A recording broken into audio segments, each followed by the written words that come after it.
एक धन संपन्न व्यक्ति अपनी पत्नी के साथ रहता था, पर काल चक्र के प्रभाव से धीरे धीरे वह कंगाल हो गया। उसकी पत्नी ने कहा कि संपन्नता के दिनों में तो राजा के यहाँ उसका अच्छा आना जाना था, क्या विपन्नता में वे हमारी मदद नहीं करेंगे, जैसे श्री कृष्ण ने सुदामा की थी।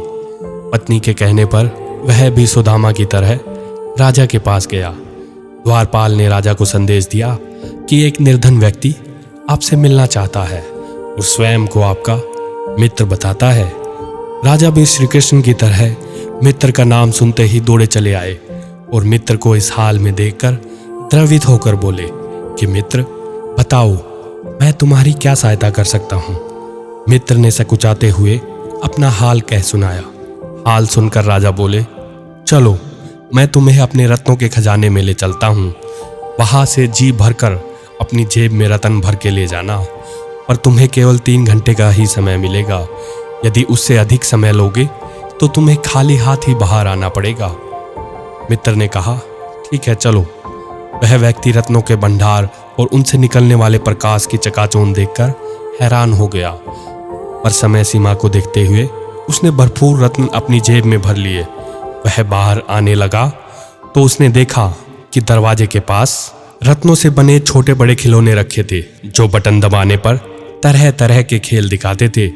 उसने सोचा कि अभी तो समय बाकी है, क्यों ना थोड़ी देर इनसे खेल लिया जाए। पर यह क्या, वह तो खिलौने के साथ खेलने में इतना मग्न हो गया कि समय का भान ही नहीं रहा।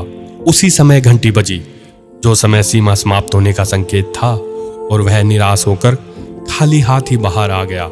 राजा ने कहा, मित्र निराश होने की आवश्यकता नहीं है, चलो मैं तुम्हें अपने स्वर्ण के खजाने में ले चलता हूँ, वहां से भी जी भरकर अपने थैले में सोना भरकर ले आना, पर समय सीमा का ध्यान रखना। मित्र ने कहा, ठीक है। निर्धन व्यक्ति ने देखा कि वह कक्ष भी सुनहरे प्रकाश से जगमगा रहा था।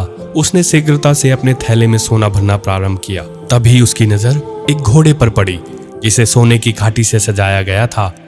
अरे, यह तो वही घोड़ा है जिस पर बैठकर मैं और राजा साहब एक साथ घूमने जाया करते थे। वह उस घोड़े के निकट गया और उस पर हाथ फेराया और कुछ समय के लिए उसकी सवारी करने की इच्छा पर उस पर बैठ गया।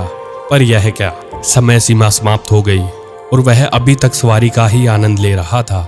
उसी समय घंटी बजी, जो समय सीमा समाप्त होने का संकेत था, और वह घोर निराश होकर खाली हाथ ही बाहर आ गया।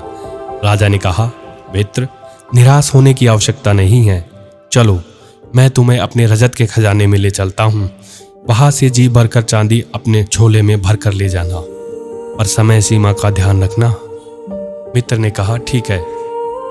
उसने देखा कि वह कक्ष भी चांदी की ध्वल आभा से शोभायान था।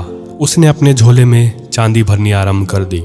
इस बार उसने तय किया कि वह समय सीमा से पहले कक्ष से बाहर आ जाएगा, पर समय तो अभी बहुत बाकी था। दरवाजे के पास चांदी से बना हुआ एक छल्ला टंगा हुआ था, साथ ही एक नोटिस लिखा हुआ था कि इसे छूने पर उलझने का डर है, यदि उलझ भी जाओ तो दोनों हाथों से सुलझाने की चेष्टा बिल्कुल न करना।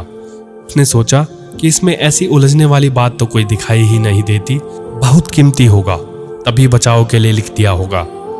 देखते हैं क्या माजरा है। बस फिर क्या था, हाथ लगाते ही वह तो ऐसा उलझा कि पहले तो एक हाथ से सुलझाने की कोशिश करता रहा, पर सफलता न मिली तो दोनों हाथों से सुलझाने लगा, पर सुलझा न सका। और उसी समय घंटी बजी, जो कि समय सीमा समाप्त होने का संकेत था। वह निराश होकर खाली हाथ ही बाहर आ गया। राजा ने कहा, मित्र कोई बात नहीं, निराश होने की आवश्यकता नहीं है, अभी तांबे का खजाना बाकी है, चलो मैं तुम्हें तांबे के खजाने में ले चलता हूँ, वहां से जी भरकर तांबा अपने बोरे में भरकर ले जाना, पर समय सीमा का ध्यान रखना।